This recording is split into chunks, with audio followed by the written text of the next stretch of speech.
Mark Devlin, we're here at Open Minds Conference Ireland 2017, and you delivered a very good speech earlier on. Would you like to tell us about what you think of the conference, of your invitation here, and what work you're actually involved in right now, please?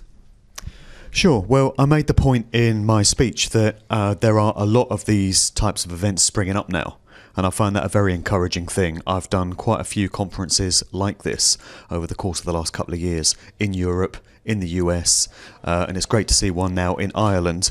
A few years ago it would have been unthinkable that you would manage to get this number of people together over a weekend in one place talking about these kind of subjects. But the world is changing so very quickly, and people are coming to an understanding that it's nothing like they've been told it was, and they're starting to seek the answers. And I find it very encouraging that there are events of this nature. And I'm always happy to be a part of them, because we need to turn around the situation that we have in the world. Things have been going on the way they are for far too long, and it's time for a change, and it's happening, and it needs to happen. Yeah, definitely. So you wrote a book called Musical Truth, and you're in the process of writing the second one, which is Musical Truth 2. Would you like to tell us more about that, please? Sure. Well, Musical Truth Volume 1 brought together all the things that I'd come to understand about the true nature of the corporate music industry and those that control it.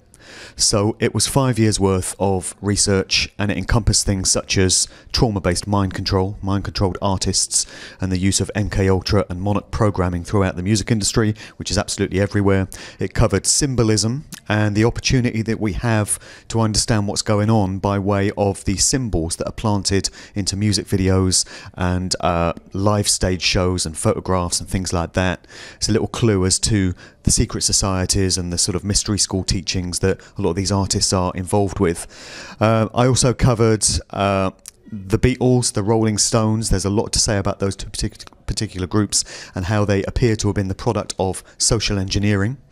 And there's connections going back into military intelligence and organisations like the Tavistock Institute and stuff like that. So all of that was covered in Volume 1. But I reached the point where I realised there was still more of the story to tell. And if I tried to get it all into the first volume, I'd have been there for about another 15 years. And the book would never be published. So I reached a point where I had to say, okay, this is Volume 1, let's get this story out, and then we'll continue the story in Volume 2. So this year I'm writing Volume 2, and mainly this is all about social engineering. It's looking at how culture is created. It's looking at lifetime actors and facilitated careers, which are a couple of points that I made in the talk just there. And a big part of it, which I've already written, is looking at the connections between the acid house scene that came out of the UK 30 years ago this year. So 1987 is when that whole scene kicked off, and it paved the way for the massive worldwide phenomenon of electronic dance music which we now have, which is big in absolutely every country around the world and has changed youth culture as we know it. And I've come to realise that any kind of movement or fad or trend or event which has that kind of effect on human society is not something that's left to chance. It doesn't just happen. It's made to happen by those organisations that control these things. I wanted to look at the connections between the acid house scene, which was always dubbed the second summer of love, so there's a clue there straight away, and the first summer of love, which was the counterculture hippie scene of the 1960s, all about LSD and psychedelic rock. And it seemed to me that there were a great many parallels between how LSD came onto that scene and how ecstasy, MDMA, was a very major part of the acid house dance music scene. So I've looked at the parallels and the connections there, and some of the indications that that whole scene may have been a product of social engineering as well. So that's a big part of it. I'm also looking at the punk and new wave scene, and there's connections back into military intelligence there. Surprise, surprise.